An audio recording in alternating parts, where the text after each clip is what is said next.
Welcome to This Explainer. Today, we're diving right into a massive 700-year geopolitical journey. We'll be mapping out the rise, the fall, and the really fascinating modern rebirth of global Muslim power. Based on some incredible geopolitical analysis, we're going to trace this epic saga all the way from its earliest roots right to the horizon of tomorrow. Let's get into it. Here's our roadmap for today. We'll track this epic trajectory through 5 main stages: the Ottoman Golden Age, the secrets of their superpower status, a slow, agonizing decline, the modern existential crises we see today, and finally, the new geopolitical equation taking shape right now. Starting off with Part 1, the Ottoman Golden Age. When you turn the pages of history, the legacy of this power is absolutely undeniable. While places like Andalusia and Baghdad were these amazing intellectual hubs, the most highly organized manifestation of this might was forged by the Ottoman Empire. Born in 1299 on the rugged frontiers of Anatolia under Osman Gazi, the ultimate turning point actually struck in 1453. That's when Sultan Mehmed the Conqueror didn't just capture Constantinople, he brought the thousand-year Byzantine Empire to its knees. That completely reset the global world order. And of course, that paved the way for the 1520s, which was the undisputed golden age under Suleiman the Magnificent. 3. At its absolute zenith, this single empire aggressively expanded across 3 massive continents. We're talking Europe, Asia, and Africa. They literally went from a tiny borderland principality to a sprawling, unstoppable global force. And this created a massive cause and effect relationship that totally redrew the world map.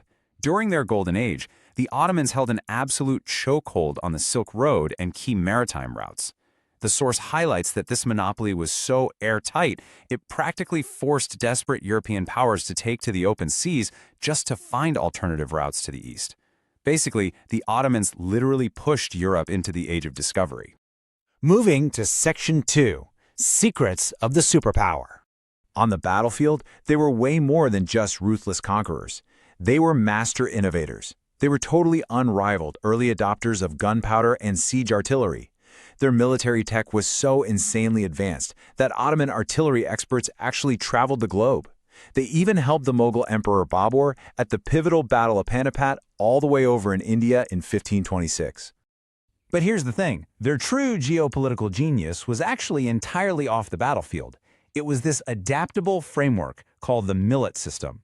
Orchestrated from Istanbul, this revolutionary system granted diverse religious and ethnic populations the autonomy to basically govern themselves under their own laws. And because of this brilliant, decentralized local governance, internal rebellions across this incredibly vast empire were actually incredibly rare.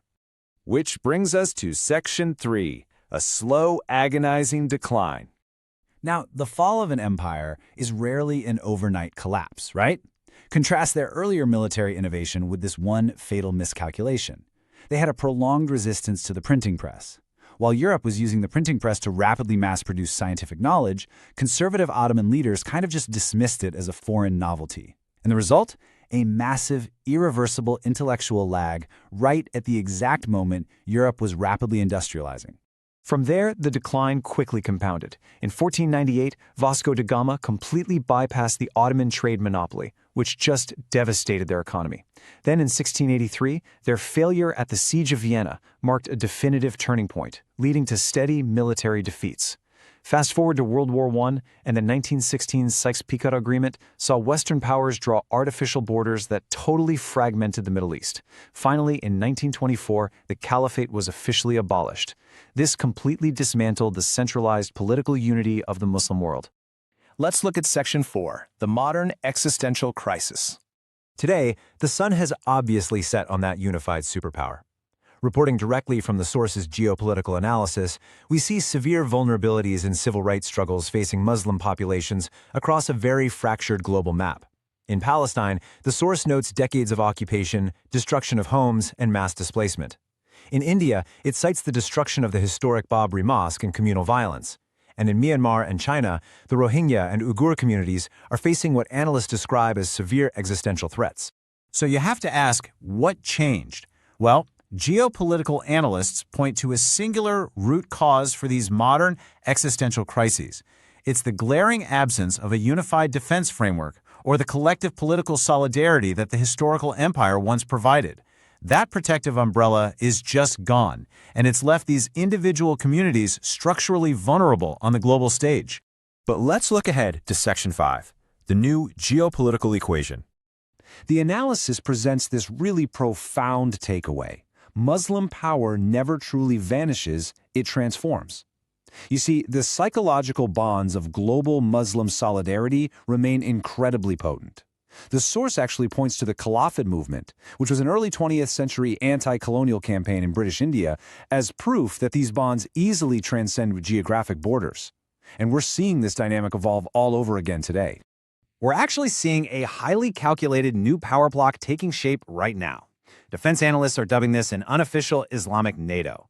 It's this synergistic fusion of three heavyweights, and they're operating increasingly outside of traditional Western spheres. You've got Turkey providing cutting-edge drone technology, you have Pakistan providing formidable military strength and nuclear deterrence, and Saudi Arabia brings massive financial leverage and energy dominance. Put that together, and it's a highly capable, independent security architecture. The main takeaways from this explainer are pretty clear. The era of the centralized imperial Muslim superpower, like the Ottomans, is undoubtedly a relic of the past. Instead, the future is being completely rewritten through a highly strategic, decentralized network of global cooperation. It's a massive pivot, and it's being fueled by strategic defense alliances and rapid technological advancement. As we wrap up this explainer, I want to leave you with a pivotal question to consider. Will this decentralized network fundamentally disrupt and reshape the geopolitical order of tomorrow? We've traced 700 years from a unified empire through modern fragmentation, all the way to a high-tech decentralized alliance. Keep your eyes on this developing trilateral partnership because these rapid geopolitical shifts are unfolding in real time. Thanks for joining me on this deep dive, and keep learning.